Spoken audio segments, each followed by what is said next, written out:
जय हिंद दोस्तों, मैं Suman Patel lead mathematics YouTube channel पर आपका स्वागत करता हूं।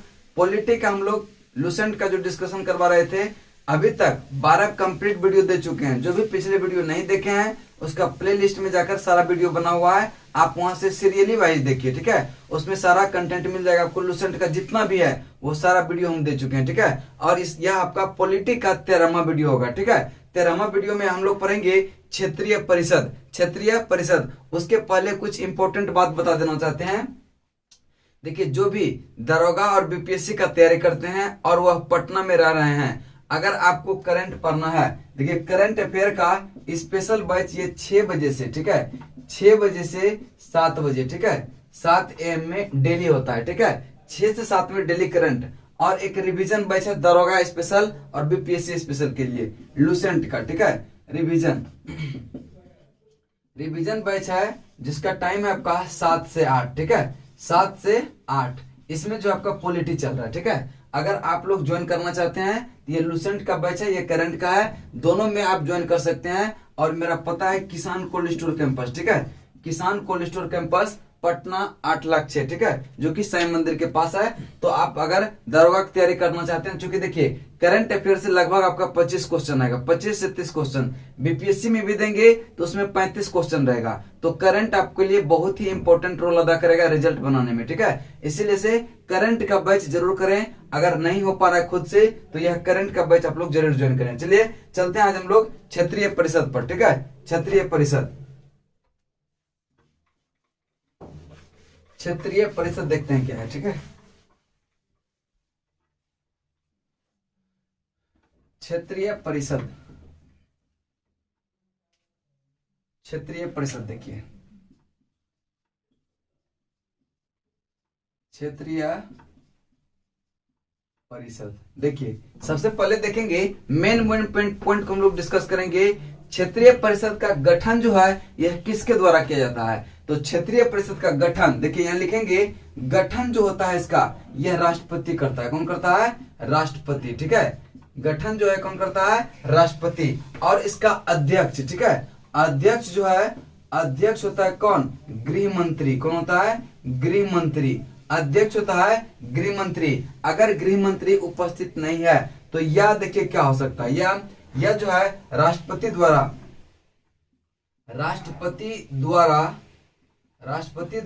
मनोनीत, राष्ट्रपति द्वारा मनोनीत केंद्रीय मंत्री, मनोनीत केंद्रीय मंत्री, ठीक है, केंद्रीय मंत्री इसका क्या होगा? अध्यक्ष होगा। किसका?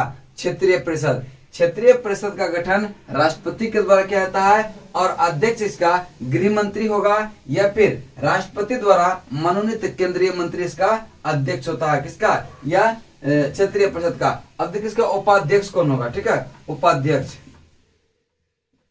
उपाध्यक्ष होता है, उपाध्यक्ष कौन होता है? उपाध्यक्ष है संबंधित राज्य के,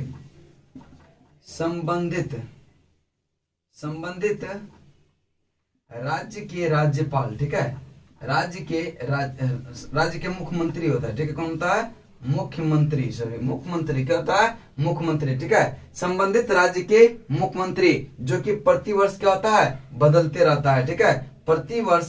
प्रतिवर्ष जो है यह बदलते रहता है, ठीक है, बदलते रहता है। प्रतिवर्ष क्या होता है? बदलते रहता है। एक पॉइंट यहाँ बहुत इंपॉर्टेंट क्वेश्चन पॉइंट है कि यह क्षेत्रीय परिषद जो है यह क्या है? यह संविधिक निकाय है, यह संविधिक निकाय है। लिखेंगे पॉइंट करके कि क्षेत्रीय परिषद यह क्या है? एक संविधिक निकाय है। क्या है? संविधिक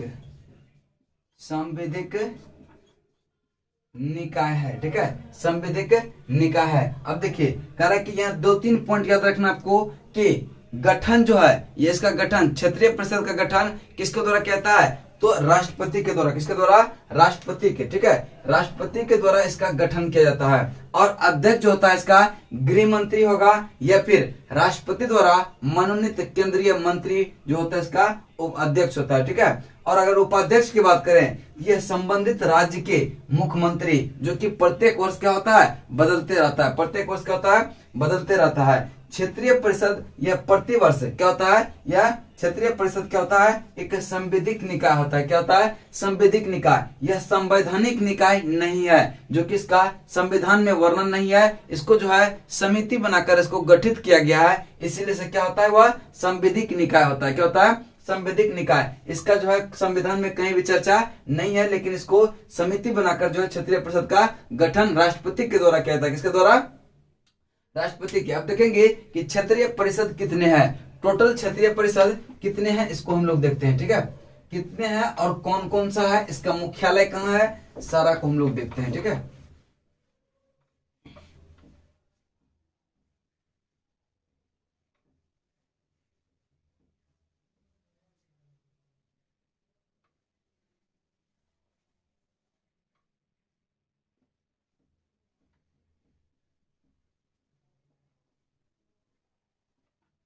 चलिए देखते हैं क्षेत्रीय परिषद कुल कितना है। तो पहले दिमाग में रखेंगे कि कुल क्षेत्रीय परिषद जो है यह 5 है। ठीक है, क्षेत्रीय परिषद जो है वह कितना है, 5 है। ठीक है, क्षेत्रीय परिषद की संख्या कितना है, 5 है। पहला है उत्तर क्षेत्रीय परिषद। ठीक है, पहला है उत्तर क्षेत्रीय परिषद, उत्तर क्षेत्रीय परिषद, जिसका हेडक्वार्टर यानी कि मुख्यालय जो है, यह मुख्यालय कहाँ है, दिल्ली है। ठीक है, मुख्यालय कहाँ है, दिल्ली है। दूसरा देखेंगे, कह रहा है कि मध्य क्षेत्रीय परिषद, दूसरा है मध्य क्षेत्रीय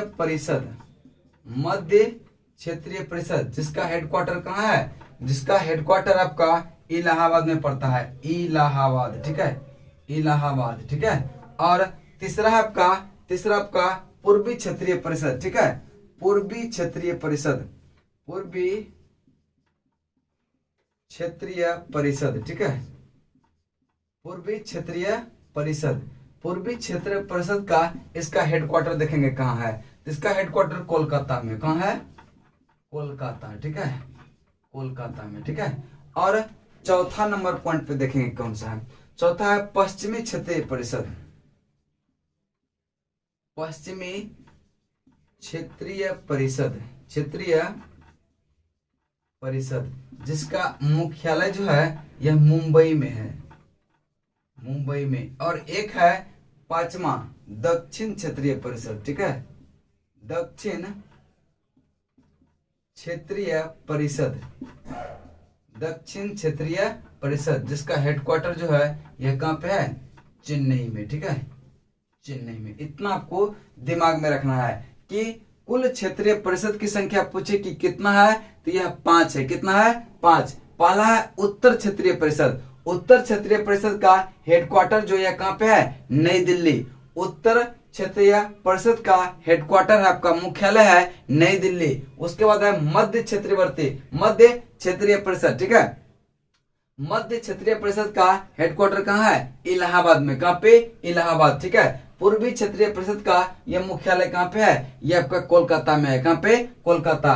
और पूर्वी कोलकाता है, पश्चिमी आपका मुंबई में। पश्चिमी का मुख्यालय कहाँ है, मुंबई में। और दक्षिणी क्षेत्रीय परिषद का मुख्यालय चेन्नई में है। कहाँ पे, चेन्नई में। तो उम्मीद करते हैं इतना आपको याद हुआ होगा। तो देखिए, क्षेत्रीय परिषद का गठन यह राष्ट्रपति के द्वारा किया जाता है, और इसका अध्यक्ष जो होता है गृह मंत्री होगा। यह राष्ट्रपति के द्वारा मनोनीत कोई केंद्रीय मंत्री होगा। और इसका उपाध्यक्ष की बात करें तो उपाध्यक्ष होता है संबंधित राज्य के मुख्यमंत्री, संबंधित राज्य के मुख्यमंत्री। ठीक है, और क्षेत्रीय परिषद जो टोटल वह कितना है, 5 क्षेत्रीय परिषद है। एक आपका कौन सा है, उत्तर क्षेत्रीय परिषद, और एक है आपका पश्चिमी मध्य क्षेत्रीय परिषद है। एक है उत्तर, एक है मध्य, और एक है आपका पूर्वी, एक पश्चिमी, और एक दक्षिणी क्षेत्रीय परिषद। एक है उत्तर। ठीक है, उत्तर देखिए चारों दिशा दिमाग में रखिएगा, उत्तर, पूर्वी, दक्षिणी और एक पश्चिमी, और एक आपका हो गया मध्य क्षेत्रीय। उत्तर क्षेत्रीय परिषद का जो मुख्यालय है वह नई दिल्ली में है। कहाँ है, नई दिल्ली में। ठीक है, और मध्य क्षेत्रीय परिषद का मुख्यालय कहाँ पे है? ये इलाहाबाद में। कहाँ पे? इलाहाबाद। और पूर्वी क्षेत्रीय परिषद का ये कोलकाता में है। कहाँ पे? कोलकाता में। और पश्चिमी क्षेत्रीय परिषद का मुख्यालय यह मुंबई में पड़ता है। कहाँ पे? मुंबई में। और एक दक्षिणी क्षेत्रीय परिषद है जो कि इसका मुख्यालय चेन्नई में पड़ता है। कहाँ पे? चेन्नई में। ठीक है, अब देखिए कि ये हम बता देते हैं कि उत्तर क्षेत्रीय परिषद में कौन कौन सा राज्य आता है। इसको आप दिमाग में हल्का सा दिमाग रखेंगे, वो पूछता नहीं है। मैंने पूछेगा आपका कि क्षेत्रीय परिषद का गठन किसके द्वारा किया जाता है, इसका अध्यक्ष कौन होता है, और यह संवैधानिक निकाय है, यह संवैधानिक निकाय है। तो यह क्षेत्रीय परिषद जो है वह संवैधानिक निकाय है। कौन सा है? संवैधानिक निकाय, न कि संवैधानिक। ठीक है, यह क्या है कि संवैधानिक निकाय है। ठीक है, इतना ही क्वेश्चन मात्र से पूछा जाता है। अब देखेंगे उत्तर क्षेत्रीय परिषद में कौन कौन सा राज्य आता है। तो देखिए पंजाब आ गया, हरियाणा, हिमाचल प्रदेश, राजस्थान और जम्मू कश्मीर, लद्दाख और आपका चंडीगढ़, दिल्ली भी किस में आता है? यह उत्तर क्षेत्रीय परिषद में आता है। उसके बाद आपका आता है मध्य क्षेत्रीय परिषद में। मध्य वाला में क्या होगा? मिडिल का जितना राज्य है वो सारा आ जाएगा। तो आपका उत्तर प्रदेश, मध्य प्रदेश, उत्तराखंड और एक आपका है कौन? छत्तीसगढ़। और एक है आपका छत्तीसगढ़। कौन सा है? छत्तीसगढ़। ठीक है, तो मध्य में हो गया मध्य प्रदेश, उत्तर प्रदेश, उत्तराखंड और एक कौन सा? छत्तीसगढ़। पूर्वी क्षेत्रीय परिषद में इसी में आता है आपका बिहार। ठीक है, बिहार ये किस में आता है? पूर्वी क्षेत्रीय परिषद में बिहार है, पश्चिम बंगाल, उड़ीसा, झारखंड के बाद आता है आपका सिक्किम आता है, मणिपुर, त्रिपुरा, मिजोरम, नागालैंड और अरुणाचल प्रदेश, मिजोरम, असम, ये सब किस में आता है? पूर्वी क्षेत्रीय परिषद में। और एक आता है आपका पश्चिमी क्षेत्रीय परिषद जिसमें कि गुजरात। पश्चिमी में आपका कौन कौन सा आएगा? गुजरात, महाराष्ट्र, गोवा। गुजरात, महाराष्ट्र, गोवा और दमन द्वीप एवं दादर नगर हवेली, ये सब किस में आएगा? ये आपका पश्चिमी क्षेत्र में आएगा, पश्चिमी क्षेत्रीय परिषद में। दक्षिणी में साउथ का सारा जो राज्य हो जाएगा वो हो जाएगा, जैसे कि आंध्र प्रदेश, तेलंगाना, केरल, कर्नाटक, तमिलनाडु और एक है पांडिचेरी। कौन सा? पांडिचेरी। ये सब किस में आता है आपका? दक्षिणी क्षेत्रीय परिषद में। दक्षिणी क्षेत्रीय परिषद। चलिए नेक्स्ट चलते हैं आपका। देखिए यहाँ पे दो उग्रवादी का दिमाग में रखेंगे, ये क्वेश्चन पूछता है। ठीक है, दो ये क्वेश्चन इंपोर्टेंट है, इसको देखेंगे दो क्वेश्चन को। यहाँ पे तरह की उल्फा उग्रवादी संबंधित है किस राज्य से? ठीक है, उल्फा क्या नाम है इसका? उल्फा उग्रवादी। ठीक है, उल्फा उग्रवादी संबंधित है किस राज्य से? यह असम से है। ठीक है, असम से। एक है पीपुल्स। ठीक है, एक है पीपुल्स वार ग्रुप। ठीक है, पीपुल्स वार ग्रुप। ठीक है, पीपुल्स वार ग्रुप नामक ये भी आतंकी संगठनवादी है। ठीक है, आतंकी संगठनवादी। ठीक है, आतंकी संगठनवादी। ये कहां स्थित है? आंध्र प्रदेश में। ठीक है, आंध्र प्रदेश में। तो दो दिमाग में रखेंगे, ये बार बार क्वेश्चन पूछ देता है दोनों। ठीक है, कि उल्फा उग्रवादी यह असम से है और पीपुल्स वार ग्रुप यह कहां से है? आंध्र प्रदेश से। ठीक है, आंध्र प्रदेश से। इसके बाद आपका नेक्स्ट चैप्टर आता है नागरिकता। ठीक है, नागरिकता पूरा डिटेल में हम लोग नहीं पढ़ेंगे क्योंकि यह रिवीजन बैच है। ठीक है, चलिए नागरिकता जो क्वेश्चन पूछा जाता है सिर्फ वहीं से हम लेंगे। ठीक है,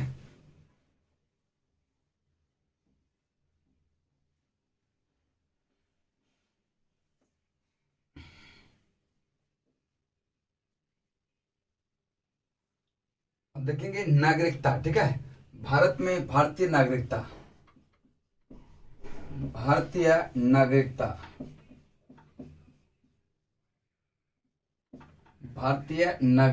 ठीक है, अब देखिए भारतीय नागरिकता। अब ये देखेंगे कि किस भाग में आता है भारतीय नागरिकता, यह किस भाग में आता है और इसको कैसे ग्रहण कर सकते हैं और जो है कैसे इसको हम त्याग सकते हैं और कैसे इसका समापन होता है, ये सारे चीज को हम देखेंगे। ठीक है, देखिए सबसे पहले पूछेगा नागरिकता किस भाग में है? तो नागरिकता जो है भाग 2 में है। किस में है? भाग 2 में। ठीक है, नागरिकता भाग 2 में है, जो कि अनुच्छेद कहां से कहां तक है? इसमें अनुच्छेद यह 5 से लेकर के 11 तक। ठीक है, अनुच्छेद 5 से 11 तक यह नागरिकता से संबंधित प्रावधान है। ठीक है, उसके बाद है नागरिकता, यह किस में है? भाग 2 में और अनुच्छेद 5 से 11 भारत में एकल नागरिकता का प्रावधान है। ये पॉइंट आप दिमाग में रखेंगे। भारत में एकल नागरिकता का, ठीक है,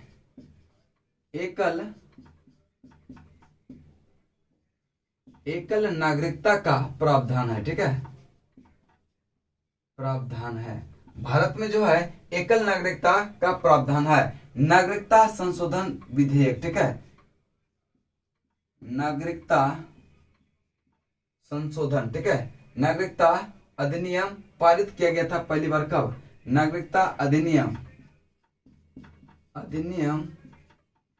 पारित किया गया था, पारित किया गया था कब? यह 1955 में। किसके द्वारा? यह संसद के द्वारा, ठीक है, संसद के द्वारा, ठीक है, संसद के द्वारा, ठीक है। तो नागरिकता अधिनियम पारित किया गया था 1955 में, किसके द्वारा? संसद के द्वारा। किसके द्वारा? संसद के द्वारा। संसद को नागरिकता संबंधी बनाने का शक्ति यह किस अनुच्छेद के अंतर्गत दिया गया है? देखिए, नागरिकता संबंधी विधि बनाने का, ठीक है, नागरिकता संबंधी विधि बनाने का,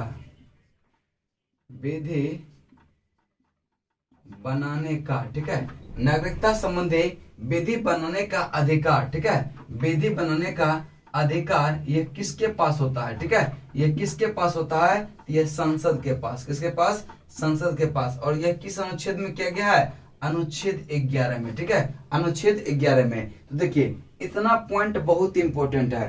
पहला है कि नागरिकता किस भाग में आता है? तो नागरिकता भाग 2 में है, अनुच्छेद 5 से लेकर के 11 तक, 5 से लेकर के 11 तक। भारत में एकल नागरिकता का प्रावधान है। भारत में जो है एकल नागरिकता का प्रावधान है। नागरिकता अधिनियम पारित किया गया था 1955 में संसद के द्वारा। किसके द्वारा?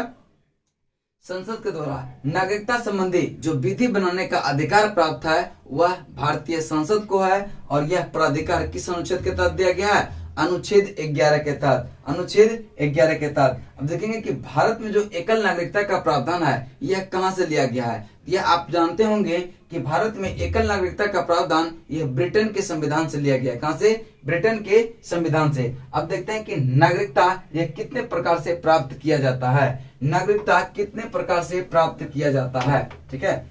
तो पहला देखेंगे नागरिकता कितने प्रकार से प्राप्त किया जाता है। तो देखिए, पहले देखेंगे नागरिकता। भारत में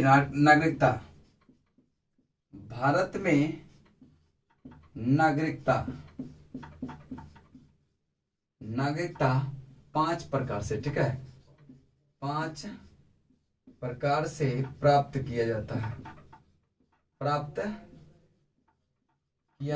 ठीक है, किया जाता है। भारत में नागरिकता 5 प्रकार से प्राप्त किया जाता है। पहला है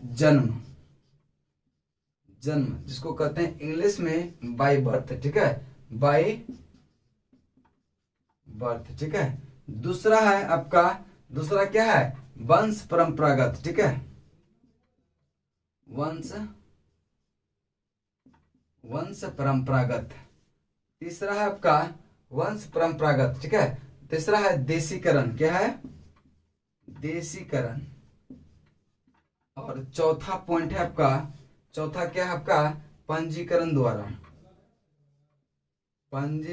द्वारा, ठीक है, पंजीकरण द्वारा। और एक पांचवा पॉइंट है भूमि विस्तार द्वारा, ठीक है, भूमि विस्तार द्वारा, ठीक है। अब देखिए, यह जो है भारत में नागरिकता 5 प्रकार से प्राप्त किया जाता है। और त्याग जो है, ठीक है, त्याग यह 3 प्रकार से, ठीक है, त्याग, भारतीय नागरिकता का अंत, यानी कि अंत जो है यह 3 प्रकार से। इसको हटाएंगे तब बताएंगे, ठीक है। भारत में नागरिकता यह कितने प्रकार से प्राप्त किया जाता है? तो यह 5 प्रकार। एक है जन्म के द्वारा। किसके द्वारा? जन्म, ठीक है। और एक है वंश परंपरागत, ठीक है, एक जन्म से भी नागरिकता प्राप्त होता है। और एक है वंश परंपरागत, एक है देशीकरण, पंजीकरण, और एक है भूमि विस्तार से, ठीक है, भूमि विस्तार से। जन्म से, वंश परंपरागत, देशीकरण, पंजीकरण और एक है भूमि विस्तार से नागरिकता ग्रहण कर सकते हैं, भारतीय नागरिकता ग्रहण कर सकते हैं। अब देखेंगे भारतीय नागरिकता का अंत जो है ये कितने प्रकार से, ठीक है। देखिए भारतीय नागरिकता का अंत जो है वह कितने प्रकार से होता है। भारतीय नागरिकता का अंत यह 3 प्रकार से होता है। कितने प्रकार से? 3 प्रकार से, ठीक है। भारतीय नागरिकता का अंत जो है यह 3 प्रकार से, ठीक है, 3 प्रकार से होता है, 3 प्रकार से होता है। पहला क्या है? नागरिकता का परित्याग करके, ठीक है, नागरिकता का परित्याग करके, ठीक है, नागरिकता का परित्याग करके। दूसरा पॉइंट है, पहला तो क्या, नागरिकता को परित्याग करके आप क्या कर सकते हैं, नागरिकता को अपना समाप्त कर सकते हैं, ठीक है। और किसी अन्य देश की नागरिकता ग्रहण करने पर, किसी अन्य देश की नागरिकता ग्रहण करने पर, ठीक है, ग्रहण करने पर। और तीसरा पॉइंट है आपका कि सरकार द्वारा नागरिकता छीनने से, ठीक है, सरकार द्वारा नागरिकता छीनने से, ठीक है, छीन लेने से, ठीक है। तो नागरिकता का जो है अंत, यह भारतीय नागरिकता का अंत 3 प्रकार से किया जाता है। पहला कि नागरिक अगर स्वतः त्याग दे दे, ठीक है, तो यानी कि नागरिकता को त्याग करके भी नागरिकता आपका समाप्त हो सकता है। दूसरा है किसी अन्य देश की जब आप नागरिकता ग्रहण करेंगे तो आपका भारत की नागरिकता को समाप्त कर दी जाती है। और आपका है सरकार द्वारा नागरिकता छीन लेने से, यानी सरकार भी जो है क्या करेगा, नागरिकता छीन लेगा तो आपका क्या होगा, नागरिकता समाप्त हो जाएगा भारत का, ठीक है। तो इतना आपका पॉइंट मेन आपका केस में आता है, आपका भारतीय नागरिकता से संबंधित इतना ही पॉइंट पूछा जाता है, ठीक है। अब देखिए 1-2 पॉइंट है, इसको हम लोग देखते हैं, ठीक है। नागरिकों में विदेशी दोनों को समान रूप में उपबंध जो मिले हैं वह कौन कौन सा मिले हैं, ठीक है, इसको देख लेते हैं थोड़ा सा।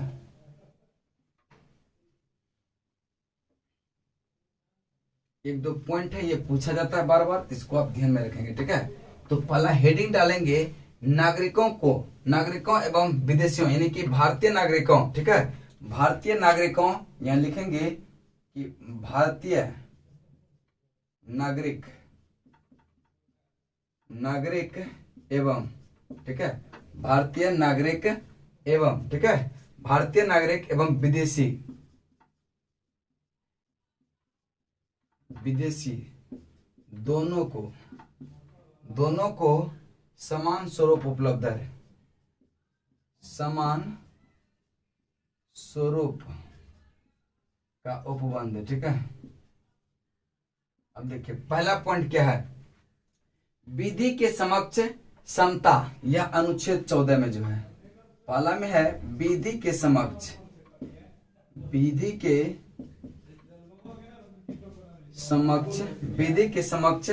समता,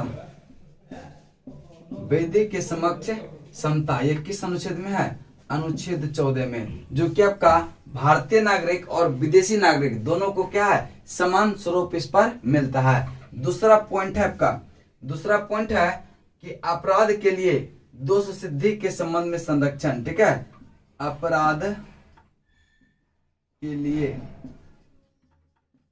दोष सिद्धि के संबंध में संरक्षण, जो कि अनुच्छेद किस में आता है, 20 में, ठीक है, अनुच्छेद 20 में। उसके बाद है 3 नंबर प्राण एवं दैहिक स्वतंत्रता, प्राण एवं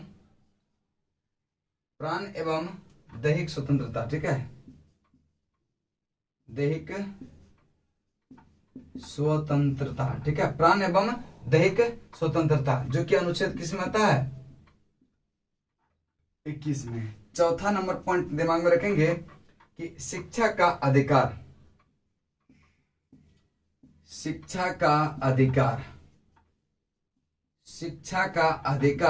जो आपका अनुच्छेद 21 के क में है, 21 के कम है। शोषण के विरुद्ध अधिकार, पांचवा पॉइंट है शोषण के विरुद्ध अधिकार। शोषण के विरुद्ध अधिकार, ठीक है, शोषण के विरुद्ध अधिकार, ठीक है, जो कि किसमें है आपका शोषण के विरुद्ध अधिकार, यह 23 और 24 में है, ठीक है, 23 और अनुच्छेद 24 में। उसके बाद है धर्म की स्वतंत्रता, ठीक है, छठा है धर्म की, धर्म एवं उपासना की स्वतंत्रता, स्वतंत्रता, ठीक है, धर्म एवं उपासना की स्वतंत्रता, यह जो है आपका किस अनुच्छेद में है, 25 में है, 26, 27 और 28 में, ठीक है। उसके बाद है संवैधानिक उपचार का अधिकार, सातवां पॉइंट है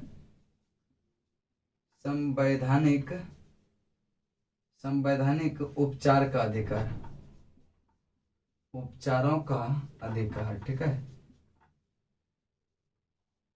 संवैधानिक उपचारों का अधिकार, जो कि अनुच्छेद 32 में है। इतना पॉइंट आप दिमाग में रखेंगे कि भारतीय नागरिक एवं विदेशी नागरिक दोनों को समान स्वरूप प्रदान किया गया है। पहला है कि विधि के समक्ष समता, यह जो है दोनों को समान है, भारतीय नागरिक को भी प्राप्त है और विदेशी नागरिक को भी, ठीक है। और दूसरा में है कि अपराध के लिए दोष सिद्धि के संबंध में संरक्षण, जो कि अनुच्छेद 20 में आता है, यह भी भारतीय नागरिक के लिए भी है और विदेशी नागरिक के लिए भी है। प्राण एवं दैहिक स्वतंत्रता, इसमें भी क्या है, दोनों को समान स्वरूप दिया गया है, विदेशी नागरिक को भी और भारतीय नागरिक को भी। चौथा में है शिक्षा का अधिकार, जो कि अनुच्छेद आपका यह 21 के कम है, यह भी भारतीय नागरिक को भी और विदेशी नागरिक को भी समान स्वरूप प्रदान किया गया है। और शोषण के विरुद्ध अधिकार, यह अनुच्छेद 23 और 24, यह भी क्या है, दोनों पे लागू होता है। भारतीय संविधान में क्या है, नागरिकता, भारतीय नागरिकता और विदेशी नागरिक दोनों को जो है इसमें शोषण के विरुद्ध के अधिकार जो है यह समान स्वरूप दिया गया है। और धर्म एवं उपासना की स्वतंत्रता, यानी कि विदेशी को भी अपना धर्म मानने का स्वतंत्रता दिया गया है। यह भारतीय नागरिक की तरह भारतीय नागरिक को और विदेशी नागरिकों को भी यह धर्म एवं उपासना की स्वतंत्रता का अधिकार दिया गया है। उसके बाद है संवैधानिक उपचारों का अधिकार, जो अनुच्छेद 32 में है, ये भी आपका क्या है, भारतीय नागरिक और विदेशी नागरिक दोनों को इसमें समान स्वरूप प्रदान किया गया है, समान स्वरूप प्रदान किया गया है। चलिए नेक्स्ट चलते हैं आपका, अब देखेंगे एक दो पॉइंट और याद है, उसको याद रखेंगे, ठीक है, एक दो पॉइंट और याद रखेंगे इसमें से।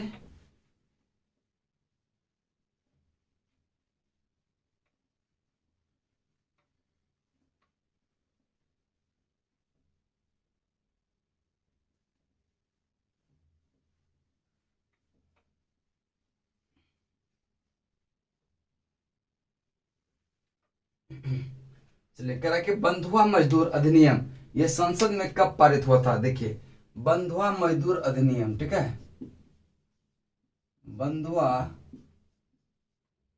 मजदूर अधिनियम संसद में कब पारित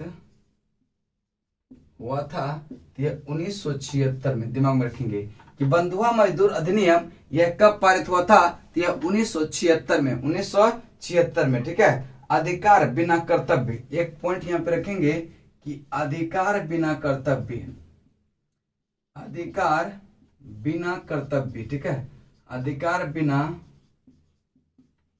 कर्तव्य, ठीक है, अधिकार बिना कर्तव्य उसी प्रकार है जैसे, अधिकार बिना कर्तव्य उसी प्रकार है जैसे मनुष्य बिना, ठीक है, मनुष्य बिना परछाई, मनुष्य बिना परछाई, ठीक है, मनुष्य बिना परछाई के, यह किसका कथन है, ठीक है, यह कथन किसका है, तो यह कथन है आपका यह अर्नेस्ट वार्कर का, किसका है, अर्नेस्ट वार्कर का, ठीक है, अर्नेस्ट वार्कर का है, ठीक है, वार्कर का, ठीक है। तो बंधुआ मजदूर अधिनियम यह पास हुआ था संसद में 1976 को और अधिकार बिना कर्तव्य उसी प्रकार है, अधिकार बिना कर्तव्य उसी प्रकार है जैसे कि मनुष्य बिना परछाई के, ठीक है, मनुष्य बिना परछाई के। यह कथन किसने कहा था? अर्नेस्ट वार्कर ने। किसने कहा था? अर्नेस्ट वार्कर, ठीक है, अर्नेस्ट वार्कर। यहाँ पे आपका क्या हो गया, इतना सन पॉइंट आपको नागरिकता से याद रखना है, बाकी आपका सारा क्वेश्चन इसी से बन जाएगा। इसके बाद हम लोग नेक्स्ट वीडियो में मौलिक अधिकार लेके आएंगे, ठीक है। चलिए तब तक के लिए जय हिंद जय भारत।